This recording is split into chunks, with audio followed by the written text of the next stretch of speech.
الحمد لله رب العالمين. الحمد لله الذي له الحمد كله وله الملك كله وبيده الخير كله وإليه يرجع الأمر كله الذي وسع كل شيء علما ورحمة. وأشهد أن لا إله إلا الله وحده لا شريك له، وأشهد أن سيدنا وقائدنا وحبيبنا محمدا رسول الله صلى الله عليه وسلم أرسله الله رحمة للعالمين. اللهم فصل وسلم وزد وبارك على سيدنا محمد وآله وصحبه أجمعين إلى يوم الدين. عزيزان وخوشويستان، سلامي خواهي قولتان لسربيه. خواهي تبارك وتعالى أنبارانا بكاتا ما الرحمة وبركة بخاك الله ونشتمان من إدامي هبه كانوا كارزكان من بوب تقيني لوشك صالب من باريزي پروردگارا برحمة خود دعوت لي كان رحمتي خود بردوام خلا سرمان. إيمي مسلمان وإيمان دار بهمو زبانة جاوزكان ورنگ جاوزكان لهمو شارو ولات جاوزكان بهمو تمن جاوزكان پێویستە الرحم و سۆزمان هەبێ بەرامبەر بە یەکتری، بەشدار بین لە خۆشی و شادیەکانی یەکتریە، تەعزیەبار بین، بێتاقەت بین، خەفەتبار بین لە ناڕەحەتی و بێتاقەتیەکانی یەکتریە. هەر کەسێ وتی لا إله إلا الله ومحمد رسول الله براو خوشکی ئیمانداری ئێمەیە. پێویستە مسلمانان ئەو مسلمانەی کە ئەڵێ لا إله إلا الله ومحمد رسول الله لە هەر وڵاتێکە، هەر زبانێکی هەیە، هەر ڕەنگێکی هەیە، بە هەر جیاوازیەکەوە برای تۆیە، ئەبێت تۆ ئێش و ئازار و خۆشی و شادی بەی خۆت بزانی. وە لە هەر کەسێک زوڵم بکرێ، ستەم بکرێ، خیانەت بکرێ، با مسلمانیش نەبێ، تۆ وەک مسلمان دینەکەت پێت ئەڵێ زوڵم قبوڵ نەکەی، ستەم قبوڵ نەکەی، پێت ناخۆش بێ، با کافر و گاور و جوولەکەش بێ، ستەم و زوڵمەی لێ ئەکرێت، پێت ناخۆش بێ. ئەمە ئیمان و دین پێتەڵێ. بە تایبەت مسلمانان لە ناو خۆیانە، چونکە ئیمانمان تەواو نابێ. پێغەمبەری خوا فەرمێ صلی الله عليه وسلم لا يؤمن أحدكم حتى يحب لأخيه ما يحب لنفسه. ئیمانی هیچ کەسێک لە ئێوە تەواو نابێ حتا ئەوەی بۆ خۆت پێت خۆشە بۆ براکەشت پێت خۆش نەبێت. تۆ پێت خۆشە خۆت لە ئیسراحەتا بی، خاوەنی دەوڵەت بی، خاوەنی ئەمن و ئاسایش بی، خاوەنی ڕزق و ڕۆزی بی، خاوەنی مەسلەحەت بی، بەڵام ئەبێ ئەمەشت پێ خۆش بێ بۆ باقی هاوزبانانی تر، بۆ باقی مسلمانانی تر، بۆ باقی ئیماندارانی تر بە هەر ڕەنگی جیاواز و زبانی جیاوازێکەوە، کوردە، فارسە، عەرەبە، تورکە، ئینگلیزە، لوڕە هەر شتێک هەیە، تۆ مادەم ئەڵێ لا إله إلا الله ومحمد رسول الله، تۆ ئەبێ وەک ئیماندار سۆز و میهرەبانی و مەحەبەتت بۆی بجۆڵێت.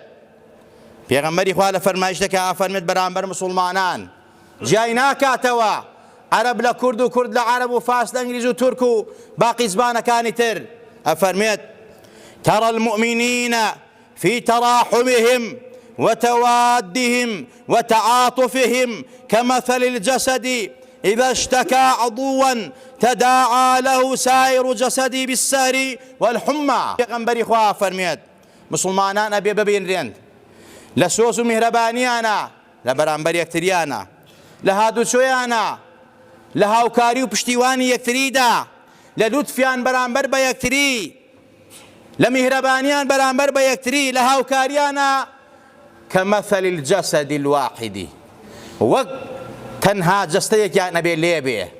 چۆن جەستەیەک، تەنها جەستەیەک ئەگەر ئازارێکی تێکەوێ تەواوی ئەو جەستە داگیرێ بە ئێش و بە ئازار و بە ناڕەحەتی و بەتا بە گەرمی، ئەبێ مسلمانان ئاوا بن. نەک مسلمان ئاگای لە دراوسێکەی نەبێ، نەک مسلمان ئاگای لە براو خوشکی خۆی نەبێ. مسلمانە نەبێ یەک جەستەی تەنها بن. لە هەر مسلمانێکا کێشەیەکە بێ ئەبێت تەواوی مسلمانان سەرقاڵ بن بە حەلی و کێشەوە. لە هەر مسلمانێکا ئازار و زوڵم و ستەمێک هەبێ ئەبێت تەواوی مسلمان بە ئازار و ستەمی خۆی بزانێت، وا بزانێ خۆی ستەمی لێکراوە، خۆی زوڵمی لێکراوە. ئەگەر وا نەبێت ئیماندار نییە و ئیمانی تەواو نابێ. ئەم حاڵەی کەوا باسی ئەکەین ئەمە حاڵ و سیفەت و منهج و بەرنامەی پێغەمبەر و ئەسحابی پێغەمبەرە صلی الله عليه وسلم. کاتێک سەلمانی فارسی کە دیر و کۆیلەی کابرایەکی یەهودی بوو، پێغەمبەری خوا صلی الله عليه وسلم فەرمی براکەتان ڕزگارکەن. سەلمان فارسە و پێغەمبەر عەرەبە، براکەتان ڕزگارکەن بە پارە و مادەی خۆتان بۆ ئەوەی لە ستەم و ناڕەحەتیان نەژی. ئەوە بوو کابرا داوای کۆمەڵی ئاڵتوونی زۆری کرد، داوای ئەوەی کردکەوە باخچەیەکی بۆ بچێنن 300 دار خوڕمای تیابێ و بەریش بگرێ. بە موعجزەی پێغەمبەری خوا صلی الله عليه وسلم دارەکانیان ناشت و دارەکەی بەری کرد، سەلمانیان ئازاد کرد. ئەها پێغەمبەر و ئەسحابی پێغەمبەر چۆن بوون بەرامبەر بە یەکتری؟ مسلمانان بێ ئاوا بن لە پێناو ڕزگارکردنی تاقە نەفسێکە کەسێکە کەوا عەرەبیش نییە، دینی عەرەب نییە، دین دینی گشتیە. ئەمڕۆ ئەوەندەی عەرەب بێدینە باقی میلەتانی تر بێدین نییە، دین دینی مرۆڤایەتیە. پێغەمبەر پێغەمبەرێکە ڕەحمەتەن للعالەمینە. سەلمان فارس بۆ ڕزگاریان کرد بە هەموو قۆیەکێکی خۆیانەوە، کەواتە تۆی مسلمان و ئیمانداریش ئەبێ ئاوابی. بۆیە خوا لە وەصفی پێغەمبەر و ئەسحابی پێغەمبەر ئافەرمێت محمد رسول الله والذين معه أشداء على الكفار رحماء بينهم. ئەفەرمێت پێغەمبەری نازدار صلی الله عليه وسلم و ئەوانەی کە لەگەڵەوە پێغەمبەرە نازداران لە بەرامبەر کافر و ملحید و بێدینەکانە بە شیدەتن جەریئن ئازان بە غیرەتن بەتوانان نەترسن، بەرامبەر بە نەیار و ناعەزان بەڕاستی ترسنۆک نین، بەرامبەر بە نەیار و ناعەزان خۆفرۆش نین، بەرامبەر بە نەیار و ناعەزان بەڕاستی ئامادە نین زوڵم و ستەم لە یەکتری بکەن. شیدەتیان هەیە، قووەیان هەیە، شەوکەتیان هەیە، هێز و توانا و شەجاعەت و ئازاییان هەیە. بۆیە پێغەمبەری خوا صلی الله عليه وسلم لەگەڵ ئەسحابەکانیە بەم شێوازە توانی ئەم دین و پەیامە بگەێنە سەر ئەرز. فەرق و جیاوازی نەبوو، نەک ئێستا عەرەب بۆ خۆی بەکاری بێنێ، فارس بۆ خۆی بەکاری بێنێ، تورک بۆ خۆی بەکاری بێنێ ئەم دینە لە پێناو بەرژەوەندی خۆیان و زوڵمیشی لە ژێرا بکە، لە ژێر ناوی قورئان و سونەتە، لە ژێر ناوی سوورەتەکانی قورئانە میلەتان و گەلانی تر بسۆسێنێتەوە. بۆیە خوای تەبارەک و تەعالا سووک و ڕسوایان نەکات، لە ناویانە با بێحورمەتیان نەکا، دین دینی گشتیە. بۆیە پێغەمبەرە فەرمێ صلی الله عليه وسلم الراحمون يرحمه الرحمن يرحم من في الأرض يرحمكم من في السماء. ئەفەرمێت ئەوانەی کە ڕەحم و سۆز و بەزەیان هەیە خوای تەبارەک و تەعالا ڕەحمیان پێیەکا، ڕەحم و سۆزتان هەبێ بەرامبەر ئەوانەی سەر ئەرز، با خوای تەبارەک و تەعالا ڕەحم و سۆزی هەبێ بەرامبەرتان. چونکە پێغەمبەری خوا پێیە فەرمێت محەممەد بە شیدەتە لەگەڵ هاوڵەکانە بەرامبەر بە کافران ڕوحەماء بەینەهم، ڕەحم و سۆز و بەزەیان هەیە بەرامبەر بە یەکتری، لەگەڵ یەکتریا زۆر میهرەبانن، زۆر دڵسۆزن وەک جەستەیەکی تەنهاوان. من لا يرحم الناس لا يرحمه الله. هەر کەسێک ڕەحم بە خەڵکی نەکا دڵنیا بەخوا ڕەحمی پێ ناکا. هەر کەسێک سۆز و میهرەبانی بەرامبەر مەخلوقاتی خوا نەبێ دڵنیا بەخوا ڕەحم و سۆزی بەرامبەر نییە، چ لە دنیا و چ لە قیامەت. بسم الله الرحمن الرحیم کە یەکێک لە ئاەتەکانی قورئانی پیرۆز و لە هەموو نوێژەکە تۆ لە ئەوڵی سوورەی حەمدای خوێنی ڕەحمان و ڕەحیم. خوا ڕەحمانی دنیایە و ڕەحیمی قیامەتە، ڕەحمانە لە دنیا بە کافر و بە مسلمانیش ئەوەی ڕزق و ڕۆزیەدا، بەڵام لە قیامەتە تەنها و تەنها ڕەحم بە مسلمانان و ئیماندارن لە ڕاستەقینەیەکە کە ئەو مسلمانانە لە دنیادا بە تەواوی منهەجی خوا و پێغەمبەری خۆیان جێبەجێ کردبێ و ڕەحمیان بەرامبەر بە یەکتری کردبێت. ارحموا ترحموا واغفروا يغفر الله لكم. ڕەحم و سۆزتان هەبێ بەرامبەر بە یەکتری، بە سۆز بن، بە لوتفن بەرامبەر یەکتری، یەکتری عەفووکەن، لە یەکتری خۆش بن، حاقید و باغیز مەبن، دوژمنی یەکتری مەبن، پلان بۆ یەکتری دامەنێن. خواش لێتان خۆشە بێ کە لە یەکتری خۆش بن. ئازیزان و خۆشەویستان، نەک بەرامبەر بە ئینسانیەت ئینسانە بێ ڕەحمی بێ، بەرامبەر بە مسلمان یا بەرامبەر بە کافر، حتا بەرامبەر بە حەیوانات. ئەگەر ڕەحمت نەبێ ئیمانت تەواو نابێ، سۆزت نەبێ میهرەبان نەبێ ئیمانت تەواو نابێ. ئین ڕەحمەتی وەسیعەت کولە شەیء. خوا فەرمێت ڕەحمەتی من بۆ هەموو شتێکە. بۆیە پێغەمبەرە فەرمێت إن الله كتب الإحسان على كل شيء. خوا رحمة إحسان وشاكي لسر مشتك داناوة.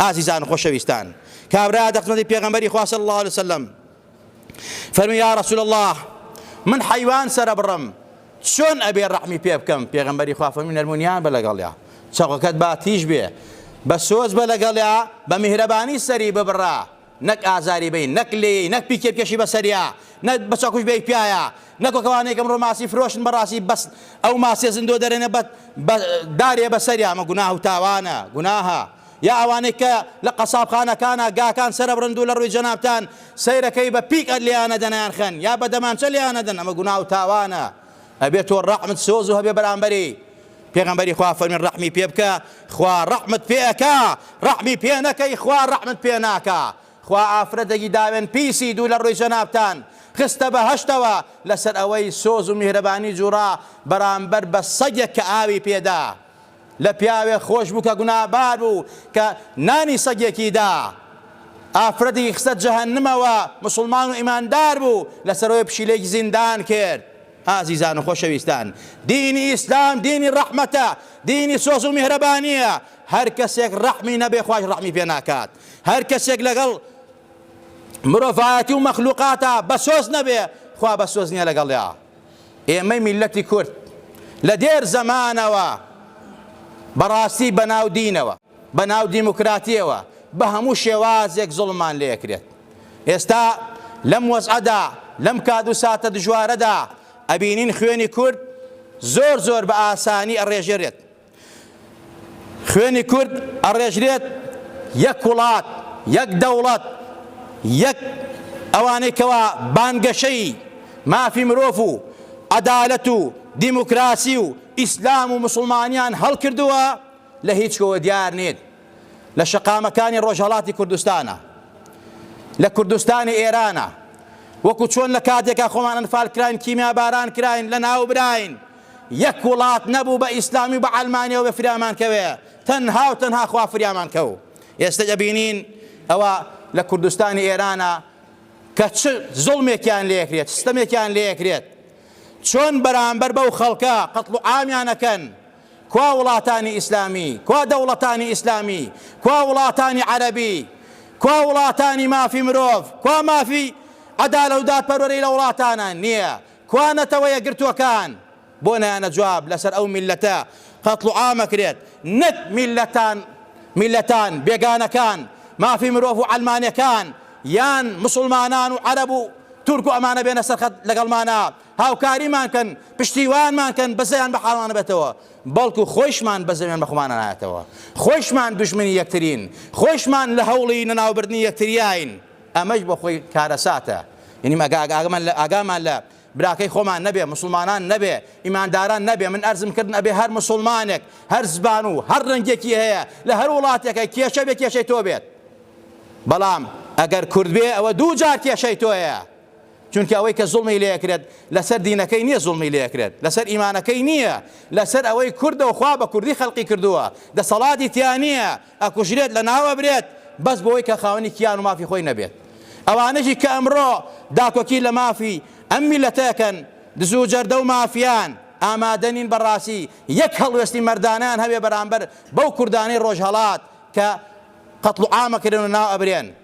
ئەمەش خۆی بۆ خۆی کارەساتە نەم دەزانی کوردی هەیە کە پشتگیری دوژمنانە نەم دەزانی بۆ خوێن و مافی کورد هەرزانە گەر ناتوانی باش ببینی دوا ڕۆژی زۆردار نەمانە پانی مێژووت هاوار دەکا مردن بۆ شاو بۆ تۆقانە سەرکەوتن بۆ مافی گەلە بۆ خەبات و کۆڵنەدانە دڵنیابە ڕۆژێک لە ڕۆژان ئەو میلەتە سەرەکەون ڕۆژێک لە ڕۆژان ئەو میلەتە ئەبن بە خاوەنی شتی خۆیان بەڵام ڕسوایی و نەکبەتی و خەجاڵەتی بۆ ئەوانەیە کە هاودەستی دوژمنن پشتیوانی دوژمنن لەگەڵ دوژمنان. یەکێک لە شاعیران و ئەدیبانی ئەم میلەتە لە پێناو ئازاری ئەم میلەتە لە پێناو ژانی ئەم میلەتە بۆ ئەم میلەتە بەدبەختی ئەم میلەتە قوربەسەری ئەم میلەتە کوشت و کوشتاری ئەم میلەتە قەتڵ و عامی میلەتە فەرمێت دێتە گوێم بدەنگێ بە سۆز و شیوەن و گریانەوە ناڵەی دڵمە لە حەسەد خاتی کوردستانەوە لا نەوازە و بێکەس و مەزلومن ئێستا قەومی کورد گا بەدەستی تورکەکان و گا بەدەستی ئێرانەوە ئیسمی ویجدان و عەدالەت بێموسەمایە و درۆ بۆ سیاسەت ئەم قسە کەوتۆتە سەر لێوانەوە. ڕاستە گەر ئیسمی عەدالەت بۆچی منداڵانی کورد وێڵ و سەرگەردانن بسوڕێنەوە بەسەر کێوانەوە. هێندە پیسە بەختی کورد بۆ کوشتن و تاڵانیان کۆمەڵێ دەشتەکی نەگریس هاتوون بە ناودینەوە. حاڵی کورد ئێستا لە بەینی تورک و ئێران و عەرەب بێچووە تەیرێکە کە کەوتەتە داوی منداڵانەوە. هەزار ڕەحمەت لەم شاعیرە زۆر زۆر ڕاستە. ئەم قەومە و ئەم گەلە بەدەست ئەو سێنەتەوە ئەناڵێنێت هەموویشان بە ناودین و زوڵمان لێکن، قەتڵ و عاممانەکەن، لە ناومانە بن، خیانەتمان لێکن، پێیان خۆش نییە نینۆکمان هەبێ سەری خۆمان بخورێنین. و ئەوان دوژمنمانن، زۆرێکش لە ئێمە پیاوی ئەوانین و دەسەڵاتی ئەوانمان بەدڵە پشتیوانی ئەوانەکەین، ئامادەین پشتیوانی گەل و نەتەوەی خۆمان بکەین کە کاتێک ئەبینین زوڵمیان لێکرێت، قەتڵ و عامەکرێن، خیانەتیان لێکرێت. پەرلەمانی کوردستان حتاکو ئێستا هەڵوەستێکی مەردانەی نەنواردووە. و الحەمدولله مامۆسایانی ئەودی و مامۆسایان هەڵساون بۆ پێشوازی سەرۆکاری ئەم شۆڕشە بۆ ئەوەی کەوا خەڵکێکی نەگریسی بێدین سەرۆکاری نەکا، وەک چۆن پێشەوا قازی و شێخ مەحموود نەور و کۆمەڵە لەو سەرکردە ئاینیانە هەر لە کۆنەوە ئەوان مافی ئەم میلەتە و حەقی ئەم میلەتیان پاراستووە و لەگەڵ ئەوا بوون کە ئەم مافیە میلەتە پارێزراو بێ. هەر ئێستا ئەوانن لەسەر جادەکان لەگەڵ خەڵکە لەگەڵ میلەتی خۆیانە بەرامبەر دوژمن و نەیار و ناعەز و گولەی دوژمن وەستاون. زۆرێکیان بریندارن، ناڕەحەتن. بەڕاستی ئێمەش لێرەوە هاوخەمیانین، پشتیوانیانین، لەگەڵیانین مادەم شۆڕژێکی پاکە، شۆڕژێکە بۆ ئەوەی کەوا حەق و مافی خۆیان بسێنن، شۆڕژێکە لە بەرامبەر زوڵم و ستەمکاری هەم بۆ دینەکەیان هەم بۆ نەتەوەکەیان. ئێمە ئەبێ وابین بەرامبەر یەکتری و پێویستە زانایان وێکێتی زانایان هەڵوێستێکی مەردانە بنوێنێ بەرامبەر بە ئەو میلەتە و ئەو گەلە قوربەسەرە. و ئەم میلەتە ئەبێ پشتیوانی و هاوکاری و ماندووبوونی شۆڕشەکانی ئەودی و یا کوردستانی ڕۆژهەڵات قەت لە یاد نەکا لە کات و ساتێکە ئەم میلەتە ئاوارە بوو ئەو خەڵکە خزمەتی چاکی ئەم میلەتەیان کرد. برامانن، کەسمانن، کوردن، هاوزبانمانن، لە هەموو سەروی هەموو شتێکەوە هاودین و هاو مەزهەبمانن. خوای گەورە بیان پارێزێ و خوای گەورە لە هەموو لایەکمان خۆش بێ. خوای عاقیبەتمان بەخێر بگێڕی. خوای لە بەڵاو باو نەخۆشی لامان دەی. خوایە چینی زاڵم و ستەمکار سووک و ڕسواکەی. یا ڕەبی خوای ئەوەی زوڵممان لێکە، ئەوەی خیانەتمان لێکە، ئەوەی دژ بە میلەتەیە، ئەوەی قەت و عامی ئەم میلەتەیەکە، ئەوەی ڕەحم و سۆزی ناکا بەرامبەر بە میلەتە، ئەوەی لەگەڵ دوژمنایە. یا ڕەبی خوایە ئەگەر شیاوی داد نیە خوایە سووک و ڕسوایکەی، خوایە ڕەحمی پێ نەکەی، خوایە جێش و جاژێ لە ناوبەری. خوایە ئەم میلەتە بەس تۆی هەیە، بەس تۆ پشتیوانی ئەم میلەتەی. هەر تۆ پشتیوانمان بووی پەروەردگارە. هاوکاری ئەو میلەتە بە، هاوکاری ئەو خەڵکە بە. ئەوەی کوردستانی ڕۆژهەڵات ئەمڕۆ زوڵمیان لێکرێ، ئەیان کوشن، دایانە پڵۆسێنن، لە زێدی خۆیان دەریانەکەن، قەتڵ و عامی گەنج و ژن و منداڵانەکەن. خوایە فریان کەوی. یا ڕەبی خوایە فریان کەوی. یا ڕەبی خوایە ئێمە دەسەڵاتی دوعامان هەیە، خوایە دوعاکانمان لێ قبوڵکە. یا ڕەبی خوایە لێتە پاڕێینەوە ئەو میلەتە ڕزگارکە لەو زوڵم و لەو نەهامەتی و قاتی و گرانێکەوانی تێکەوتووە. برامانن، هاوزبانمانن، مسڵمانن، ئەهلی قیبلەن، هاودینمانن، پەروەردگارە فریان کەوی. یا ڕەبی خوایە هەوەی مەزلومە و ستەم لێ کراوە لەم سەر ئەرزی توا پەروەردگارە. یا ڕەبی خوایە فریای کەوی. چینی زاڵم و ستەمکار چووک و ڕسواکەی. یا ڕەبی خوای دادی گەنجەکانمان بەی، عاقیبەتی پیرەکانمان بەخێر بگێڕی. یا ڕەبی خوایە سەربەرزمان کەی، خوایە وڵاتمان ئاوەدان کەیتەوە، بارانی بە ڕەحمەتمان بۆ زیاکەی، کانی و کارزەکانمان بۆ بتەقێنی. ئەم بارانە بارانی ڕەحمەت بێت، بەرەکاتی ئەرز و ئاسمان بڕژێنە بەسەرمانە. یا ڕەبی خوایە گیان زاڵم و ستەمکارمان لێکۆڵ کەرەوە، جێش و جاجی زاڵم و ستەمکار سووک و ڕسواکە. یا ڕەبی خوایە گیان بەناخی ئەرزانە بەرە. یا ڕەبی خوایە گیان بە ئیمانەوەمان ژێنە، بە ئیمانەوەمان بێنە، بە ئیمان و زندومان کەرەوە. یا ڕەبی خوایە لە ڕۆژی قیامەتشە لە خزمەت پێغەمبەری نازدارا بین، بانگمان بکا و دەرمان نەکا، لەسەر پردی سیڕات وەک بەرقمان پەڕێنیتەوە، لەژێر عەرشی خۆت و سێبەری عەرشی خۆتە، لەسەر چیمەنەکانی بەشت لە خزمەت ڕەسوولی ئەکرەمە ئاوی کەوسەرمان بیتێ بەو دەستە نازار و مبارەکانی پێغەمبەری نازدار صلی الله علیه وسلم. خوایە لەبەر خاتی ئەو پێغەمبەرە نازدارە، کە پێغەمبەری و ڕەحمەتە للعالەمینە. یا ڕەبی خوایە ڕەحم بەم میلەتە بکەی، خوایە ڕەحم بەم میلەتە بکەی، خوایە چیتر ئەوەندە زوڵم و ستەممان لێ نەکرێت. خوایە ئێمە تەنها عیبێک و تەنها خراپەیەکمان بێ بۆ میلەتان ئەوەیە کەوا کوردین، کوردبوونیشمان دەسەڵاتی تۆیە و نیشانەی وەحدانەتی تۆیە. خوایە ئەو خەڵکە شەڕ لەگەڵ وەحدانەتی تۆکە، خوایە بە وەحدانەت خۆت لیان قبوڵ نەکەی، خوایە بە تاکە و تەنهایی خۆت لیان قبوڵ نەکەی، خوایە ئەو مەجووس و ئاگر پەرستانە ئەو ڕافیزە بێدینانە کە بەرامبەر بەم میلەتە ئاوازوڵەنەوە خوایە شکر و ڕسویان کەی. آمين آمين. أقول قولي هذا وأستغفر الله لي ولكم ولسائر المسلمين.